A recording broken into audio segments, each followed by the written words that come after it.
What's up, y'all? Another episode of Shoebooty Sports coming at you Tuesday night before the storms hit here in Central Arkansas. This is your host, Graham Powell, co-host Bradley Brown. Say what's up, Brad. What's happening? I believe this is our 75th episode, by the way. Quick shout out to our sponsor, Rhino Races. Rhino Races is a virtual race series that offers 5 different races: a 5K, 10K, half marathon, a marathon, and the Rhino Ultra. Sign up for one or all 5 of their races at rhinoraces.com. Run your race at your convenience. Track your race with your fitness app of choice. Screenshot your results. Submit those results to rhinoraces.com under the submit results section. Once your results are verified by Rhino Races staff, your award will be shipped to you by mail. Free shipping on all orders. Also, check out their gear section for t-shirts, wristbands, decals, and more. I'm rocking a Rhino Races shirt, of course, as I speak. And also, you can find us, Shoebooty Sports, on Spotify, Apple, and Google Podcasts, the Wisdom app. Subscribe to the YouTube channel, and follow us on Twitter at Shoebooty Sports. So this should be an interesting episode. A couple of championship games over the weekend, one of Yeah. which has sparked quite a bit of discussion, and we'll get into all that. But yeah, the women's championship game was the women's final four was the most interesting of the two. I don't know the last time we've been able to say that, if ever. But the UConn, we can just start with UConn. How about that? UConn rolled. It was probably the most boring championship game I've ever watched. It was hard for me to stay interested. At one point, I think San Diego State got it to like 8, maybe in the second half, and then sure enough, Yeah. just UConn takes over from there. Just San Diego State can never make a real game out of it, and that was to be expected. Going into that game, I honestly thought UConn's going to win by like 16 points, and they won by what, 17? I think it was. So very predictable game. What's still baffling to me is how UConn lost, I think, 8 games this season, ended up as a 4 seed. I was like, is the Big East that good? I hadn't seen that, but UConn was. UConn was great all tournament. They were the only real great team you could see in the tournament. And they proved that double digit wins every game, deservedly the champion. Good chance they can repeat, I think. A lot of those guys are coming back, I believe. And Danny Hurley is going to continue to get people rolling in. Great season for UConn. Still blows my mind they were a 4 seed, Yeah. but boring championship game. Just as far as very well played by UConn, not to take anything away from them, but when you don't have a dog in the fight like us, I at least wanted to see a great game. Nothing's probably going to top, at least here soon, like Villanova, North Carolina in 2015, I believe. That's the best college basketball championship game I've ever seen. I don't know, Mick. The women's game, Mississippi State or Notre Dame, I think when they beat UConn, or Mississippi State when they beat South Carolina, those are right up there as far as great games. But yeah, the Villanova North Carolina is number one for me. But let's talk about when you think of like the worst men's basketball championship games in college. What pops out into your head? What are some that pop out in your head? There's one in particular for me. It was the Duke Butler game. I believe it was Butler's first trip to the Final Four and to the final. They made it back to back seasons, but that first year, I was living in Fayetteville then, and they played Duke, and it was the worst championship game I've ever seen in any sport. Nobody can make anything. One of my Facebook friends, frat brothers at the time, I think had a post saying like, "Too bad Yo Gabba Gabba is a rerun. I'm stuck watching this bullshit national championship game." And it was pretty it was pretty accurate because it was an awful game. But that's the one that really sticks out to me. Is there any in mind that stick out to you? No, not really. I was drinking a lot back then. So Well, fair enough.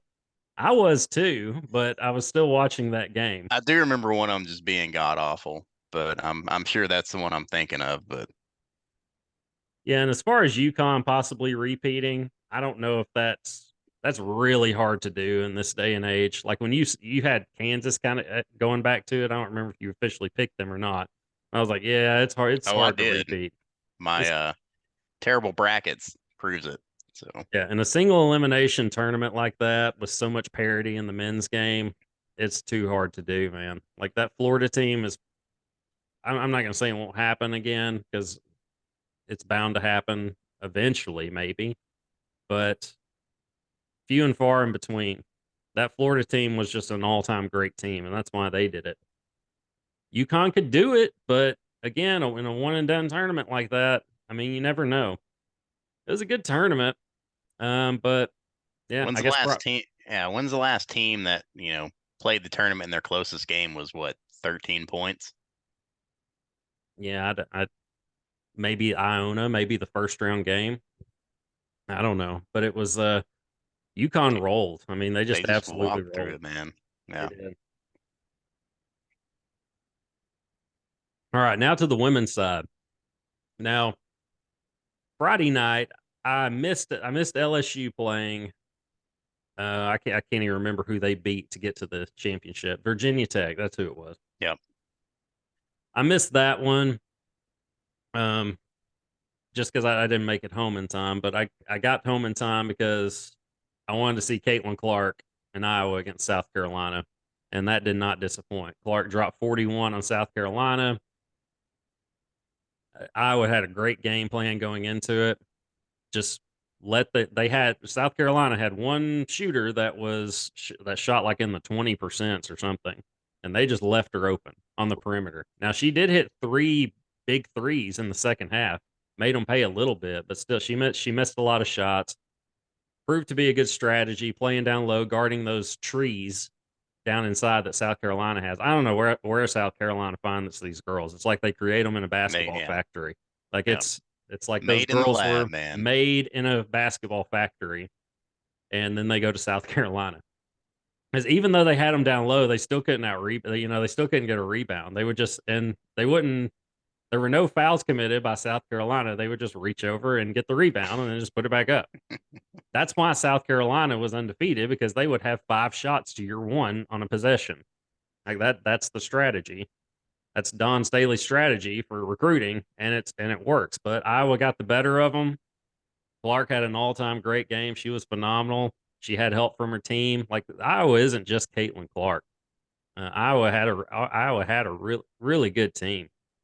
Their post player, they got some good guards. Iowa shoots really well as a team.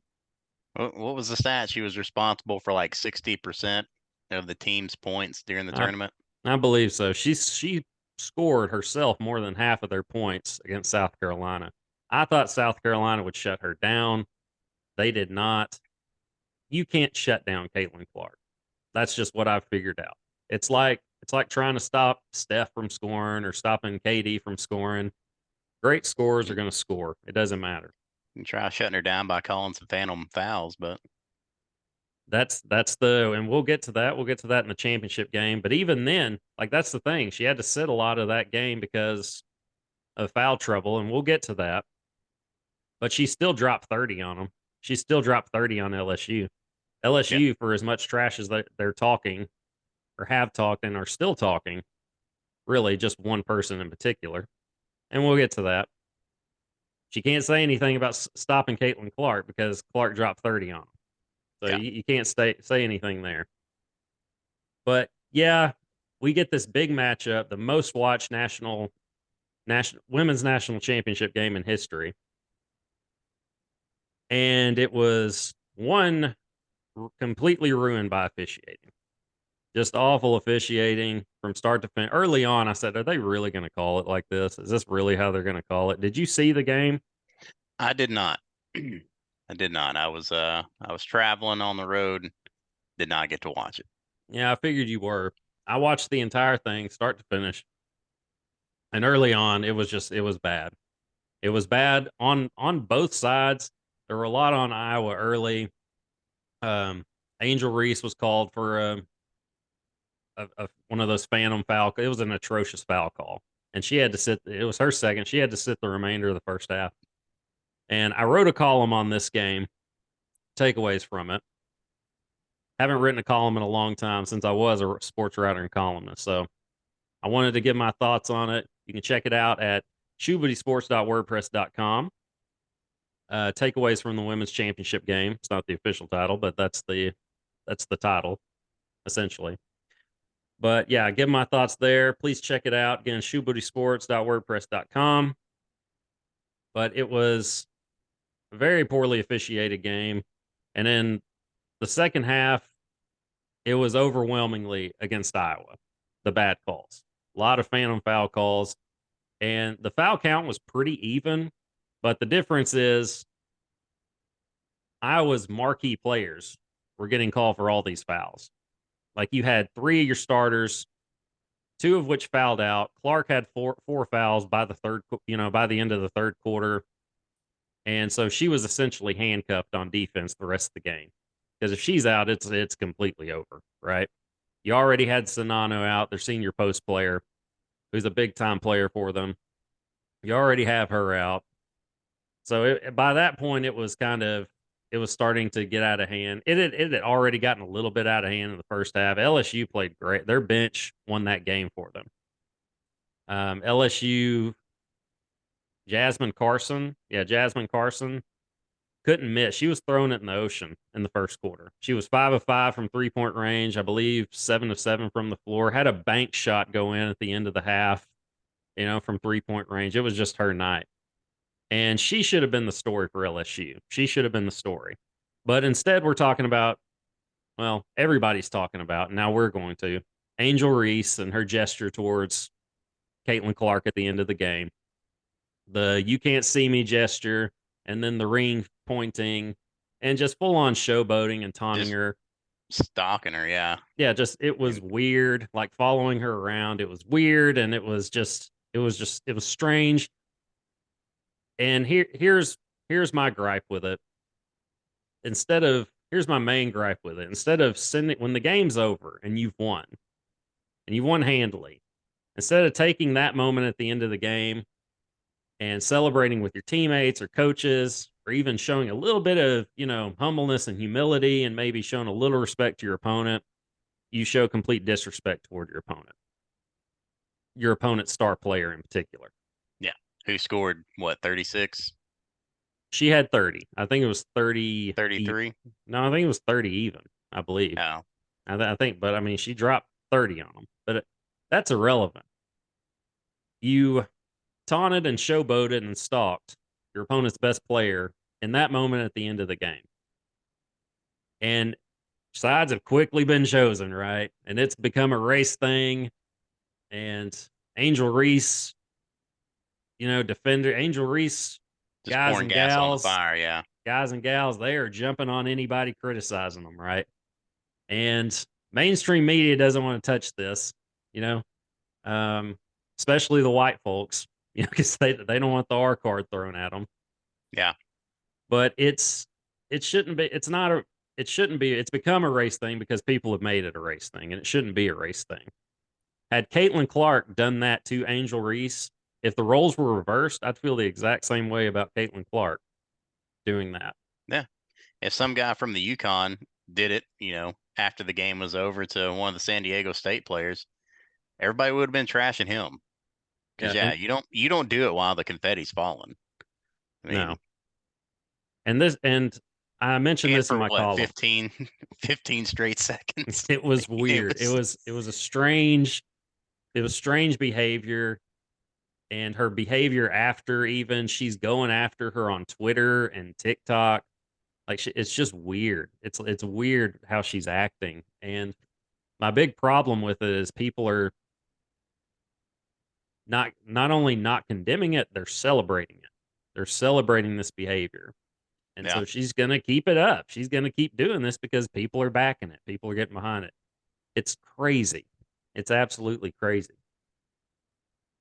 But again, like you said, and I mentioned this in my column on shoebootysports.wordpress.com, that let's put it this way. If, like you said, if in the men's national championship game, if men were doing this, going back and forth, even if they were trash talking during the game, which I'm sure Iowa and LSU was. Yeah, it's fine during the game. Fine during the game. If at the end of the game, when the game is over, in the men's game, if the winning team's best player was taunting the losing team's best player, like Angel Reese was, how would we feel about that? What would we call that? We would call it unsportsmanlike, right? We would call it classless, right? because it is unsportsmanlike and it is classless. It's nothing surprises me in 2023, especially in this country, and the things that people are afraid to talk about. Certain people, anyway. But you should still be able to call it like it is. The way Reese acted was childish, immature, and unsportsmanlike. It was uncalled for. And it was unfortunate because she became the story. Her actions became the story. We're not talking about how great Jasmine Carson was in the first half. A bench player, like a second year senior bench player who drops 21 or 22 in the first half and gives them this sizable lead that separates them, separates LSU. We're not talking about that. We're talking about Angel Reese showboating and taunting Caitlin Clark at the end of the game. And with that and the bad officiating, when you finally get millions, 10 million people to watch your game, I can't say it's a huge L for women's basketball because guess what? We're still talking about it. We're talking about this more. Yep. Any publicity is good publicity in a lot of ways. So I can't say it's bad for the game, but in a way it is too. In a way, it's kind of an L for the women's game. Like the officiating was atrocious, and Angel Reese's behavior at the end of the game was also atrocious. And people, what's the number one argument for Angel Reese's defenders? Caitlin Clark did the exact same thing. No, they didn't. It's not the exact same thing. Context is key here. Situation is key here. Caitlin Clark did it in the middle of the Louisville game after draining another three that forced a Louisville timeout. And who did Caitlin Clark do it to? She did it to, this is from Caitlin Clark, an assistant coach on the Iowa Hawkeyes bench, as she's walking to her huddle. She didn't get in Haley Van List's face and do this. She did a 1 second gesture toward her bench, toward an assistant coach on her bench as she's going to her own huddle. During the game, Angel Reese did it at the end of the game when it's over, when you should show a little bit of humility and humbleness. And it has nothing to do with fitting in a white America narrative or anything like that. It's just sportsmanship. It's sportsmanship that everyone should follow. That's what we were all taught as youngsters. Show a little class at the end of the game. Trash talk is part of the game, especially basketball. Lord knows we did it in football. Lord knows I did it in basketball. But when the game was over, it was over. You know, we'd go shake hands. I got in a fight at every game my senior year, and I dapped it up with the guy I got in a fight with after every game. You didn't in the last game because you got kicked out, I think.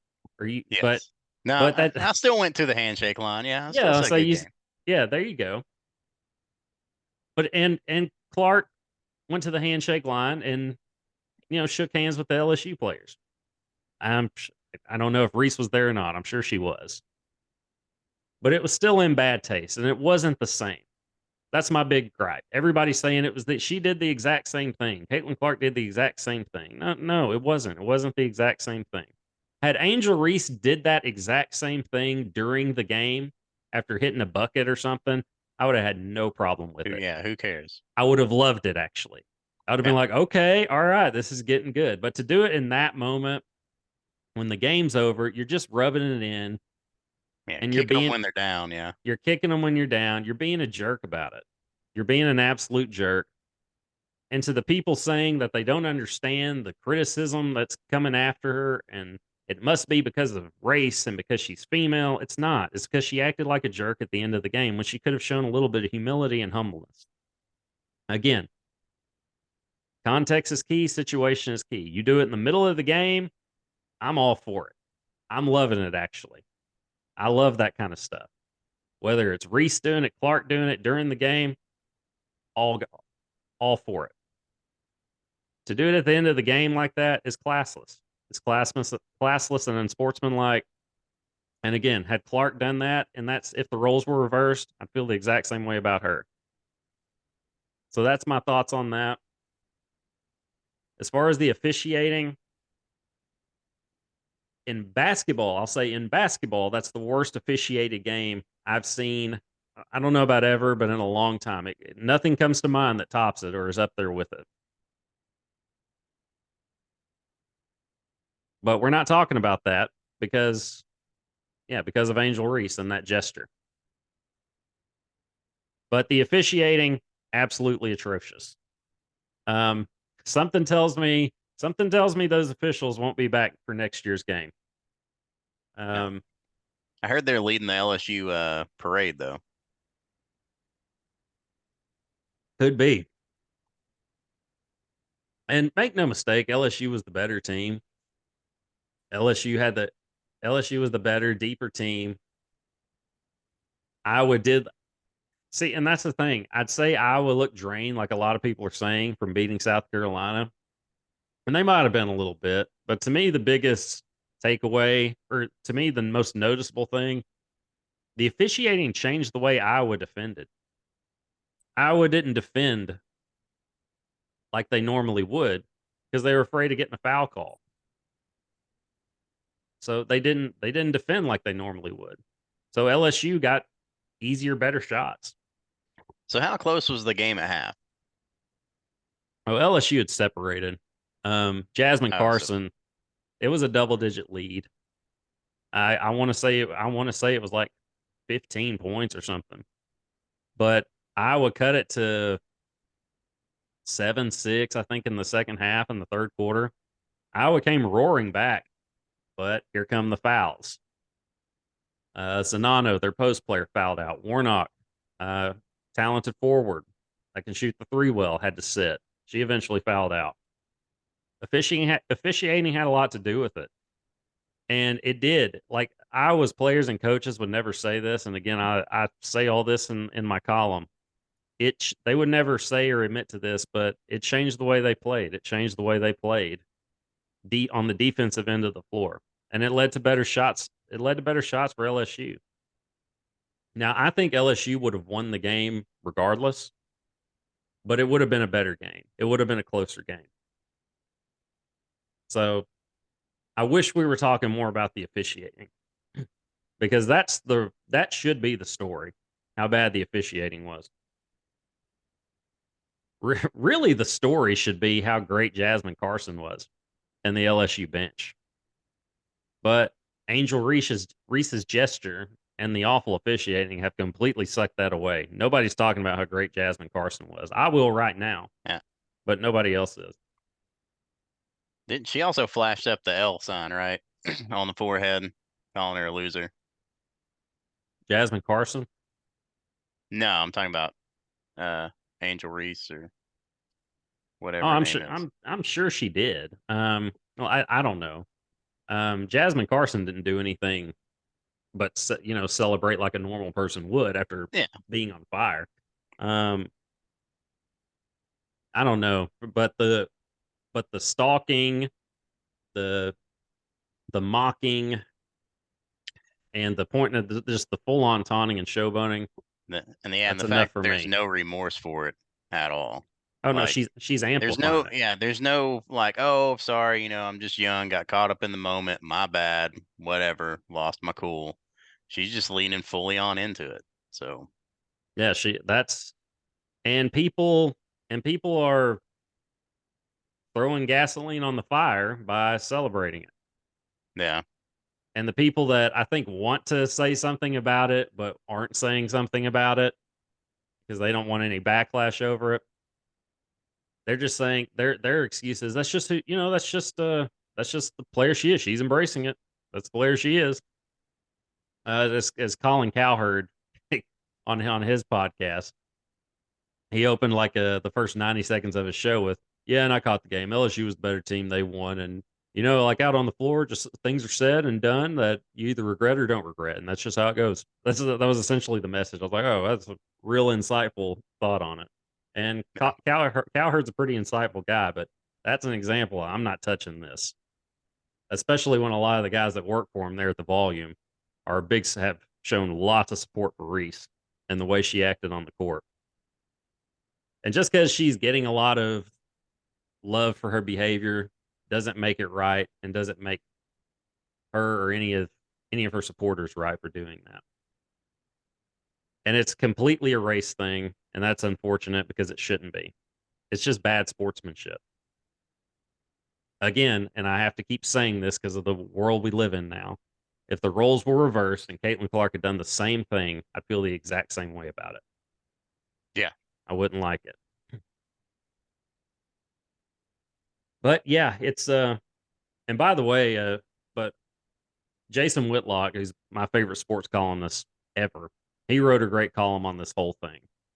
And Whitlock doesn't pull any punches on anything. And he said it perfectly. So check out Jason Whitlock's column. He's on Twitter. He's got it on there. He's on Facebook too. You can check it out there. But a great column there. Again, also check ours out, mine out, shoebootysports.wordpress.com. But okay, so Caitlin Clark did speak with ESPN today. Jeremy Schaap at ESPN gave like a 10-minute interview, give or take, and she said she's got to have like a media coach, or she's got some great Yeah. people around her. She's saying all the right things. She's a smart girl, very talented player, but she's still a kid. Like she's got to have a media coach or something. She's handling everything like a pro, like an absolute pro. And she said when it's brought up race and all these like baiting questions, and Shap's just doing what he's doing his job. He's doing what ESPN's suggesting he does. But she handled every question well. In the post game, after the game, the interview today, every question she answered it perfectly. I mean, she'd get an A plus in like media coaching class and how to answer questions. And she herself said Angel Reese shouldn't be criticized at all for any of it. Because what's she supposed to say? What's Caitlin Clark supposed to say? If she says anything negative about it, yeah, I wish she hadn't have done that. People are gonna pounce. People are gonna pounce. They're Oh, gonna what a build. crybaby. Yeah. You did the same thing. Just the trolls will pounce. The Angel Reese defenders who have put her up on a pedestal are going to absolutely pounce. So she's handling everything the right way.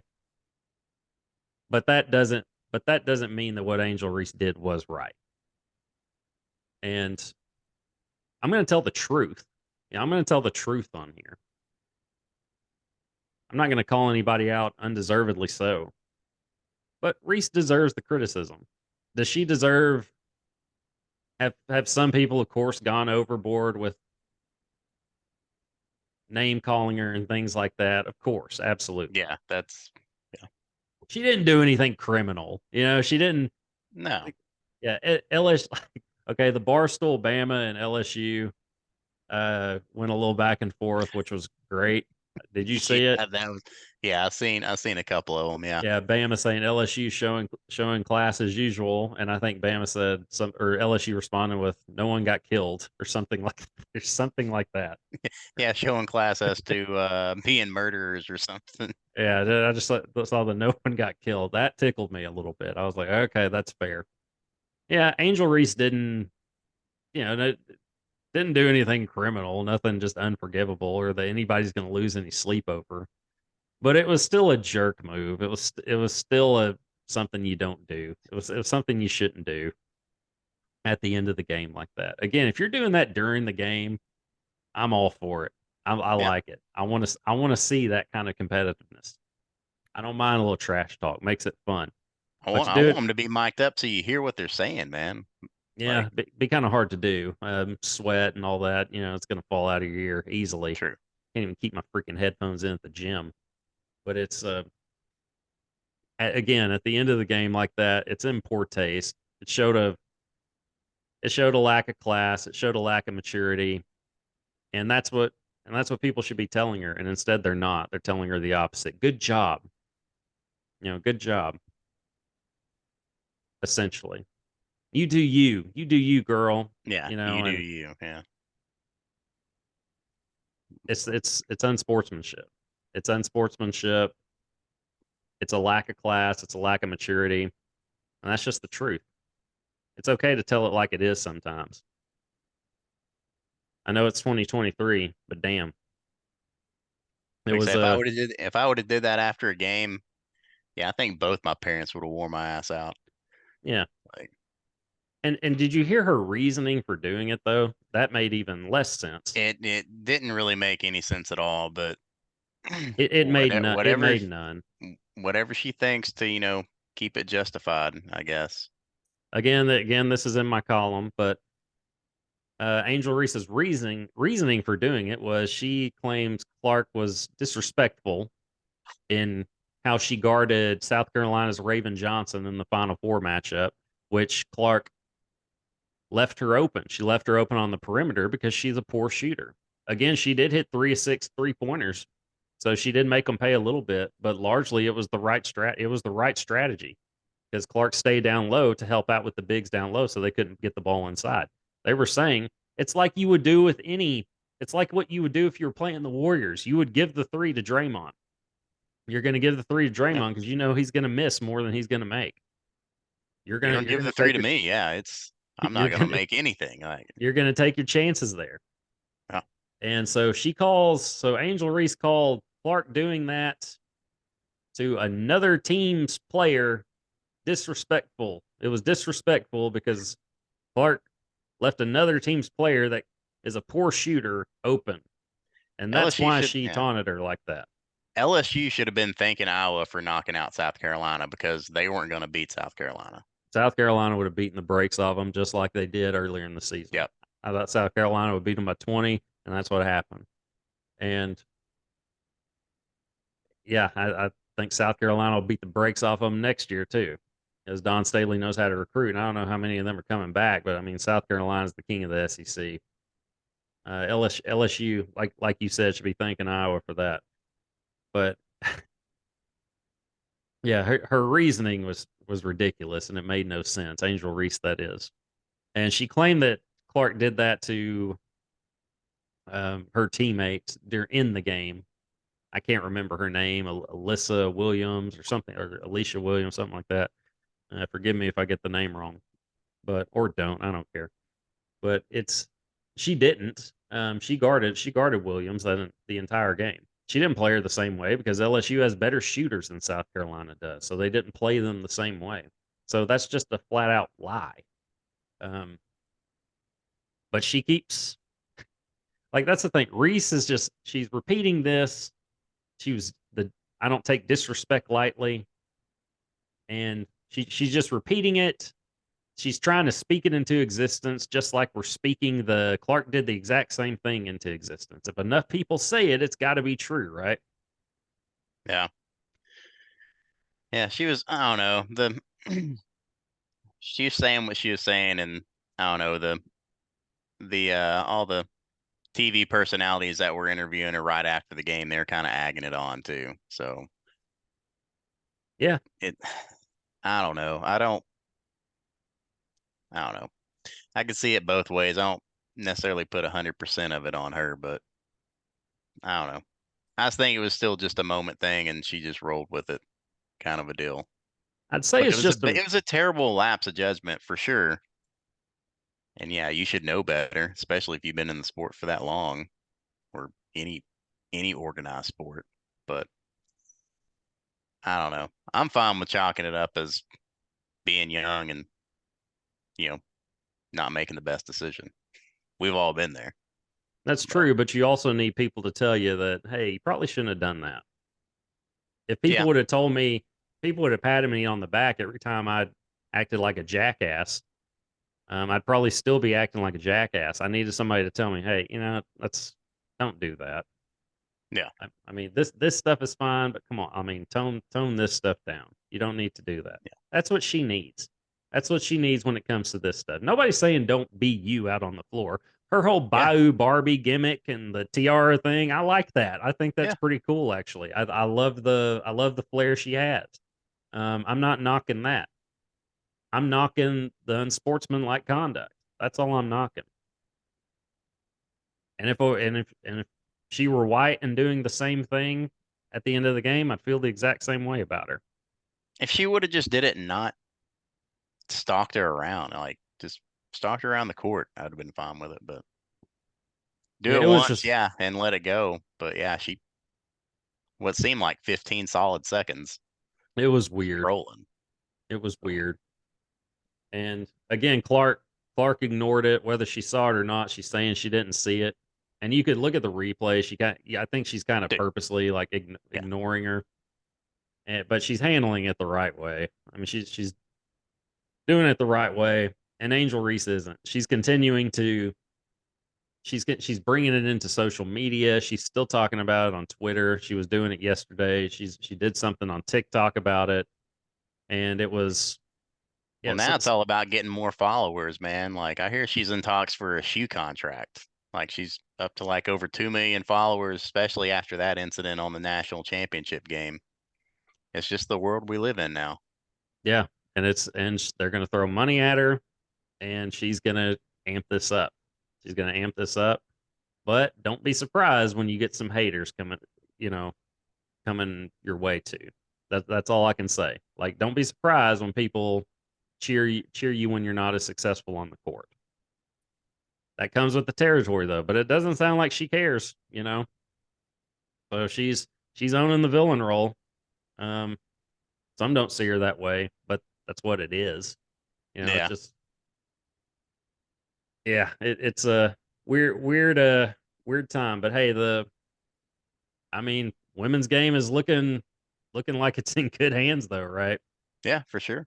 Um, because I can't even it, remember when the last time I planned on watching any of the women's Final Four in the last couple of years or ever.